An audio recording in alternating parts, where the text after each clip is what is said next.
लोग सोचते हैं गोल्ड और डायमंड दुनिया में सबसे महंगी चीज है। गलत। दुनिया भर के देश एक पत्थर के पीछे पागल हैं, जिसको कहा जाता है यूरेनियम। मारने के लिए भी तैयार है और मरने के लिए भी तैयार है। यूरेनियम एक नेचुरल एलिमेंट है, बेसिकली एक मेटल है। जमीन के अंदर और समंदर के अंदर मिलता है। नॉर्मल पत्थर जैसे दिखता है, बट इसके अंदर की जो एनर्जी है ना, वो इनसेन है। इसमें दो टाइप का होता है यूरेनियम में। U-238 और U-235 इसमें आइसोटोप है। ये दोनों एक ही यूरेनियम में होता है। अब U-238 ज्यादा होता है, अराउंड 99%, जैसे मेरे में बुराई है। 99% मेरे में बुराई है। अब U-235 है, वो बहुत कम है। 0.7%, 1% से भी कम, जिससे मेरे में अच्छाई है। लेकिन गेम चेंज कौन करता है लाइफ में? अच्छाई। U-235 चेंज करता है। अब एनर्चमेंट क्या होता है? बुराई को कम करना है और अच्छाई को बढ़ाना है। तो U-238 को कम करना है और U-235 को बढ़ाते जाना है। एनर्चमेंट यही है, सिंपल तरीके से। अब अगर मेरी अच्छाई 3 से 5% तक जाती है, मतलब U-235 जाता है 3 से 5% तक, तो न्यूक्लियर पावर प्लांट्स के लिए काम आती है, इलेक्ट्रिसिटी बनाने के लिए काम आती है। 20% तक जाता है तो रिसर्च और रिएक्टर्स के लिए काम आती है। और 90% तक अगर मेरी अच्छाई हो जाती है तो बॉम्ब ही बन जाएगा, न्यूक्लियर बॉम्ब। अब इसमें पावर कितनी होती है? 1 ग्राम यूरेनियम में 4000 किलो कोल बराबर एनर्जी होती है।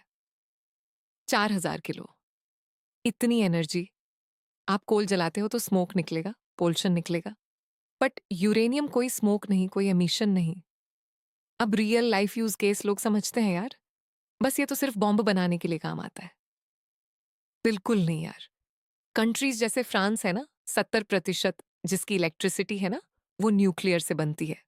न्यूक्लियर सबमरीन्स अगर आपने सुने नहीं होंगे तो मैं बता देता हूँ। 2-2, 3-3 साल तक बिना रिफ्यूल करे नॉनस्टॉप चल सकती है। ऐसी एनर्जी है इसमें। डीप स्पेस मिशंस जो होते हैं ना, वो यूरेनियम बेस्ड न्यूक्लियर सिस्टम से ही होते हैं, क्योंकि वहां पे सोलर एनर्जी रिलायबल नहीं होती। कैंसर ट्रीटमेंट और फ्यूचरिस्टिक बहुत सारी चीजें जो मार्केट बन रहा है, वो यूरेनियम यूज कर रहा है। बट याद रखो, एनर्चमेंट करना बहुत आसान नहीं है। 0.7 से 60% तक जाना सालों साल करोड़ों रुपए लगते हैं, रिसर्च लगती है। बट 60% तक पहुंच गए तो 90% तक भी जाना बहुत आसान हो जाता है। सिंपल तरीके से जब कोहली पिच पे आता है ना, तो 60 रन बनाने के लिए टाइम लगता है, सेट होने के लिए टाइम लगता है।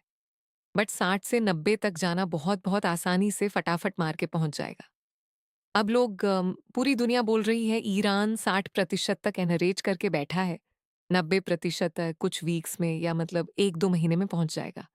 अब ईरान अभी यूरेनियम को सरेंडर कभी नहीं करेगा। क्यों नहीं करेगा? अरे सालों साल की मेहनत है, पैसा लगाया, रिसर्च लगाया, सरेंडर कर देगा ना तो अभी शायद वॉर रुक जाएगी। बट नेक्स्ट वॉर में उसको कहीं ना कहीं अटका के उसको ईरान को खत्म ही कर देंगे, क्योंकि बचेगा ही नहीं कुछ नेगोशिएट करने के लिए, डराने के लिए। बट अगर न्यूक्लियर बॉम्ब बना देता है तो ऐसी वॉर जो जो अभी सिचुएशन में है वो कभी भी कभी नहीं अटकेगा वो। क्योंकि अगर फिर वॉर नहीं होगी, टेबल पे बात होगी। सिंपल तरीके से, अगर वीडियो पसंद आई तो शेयर जरूर करना। इंस्टेंट अपडेट्स के लिए बेल आइकन प्रेस कर लो।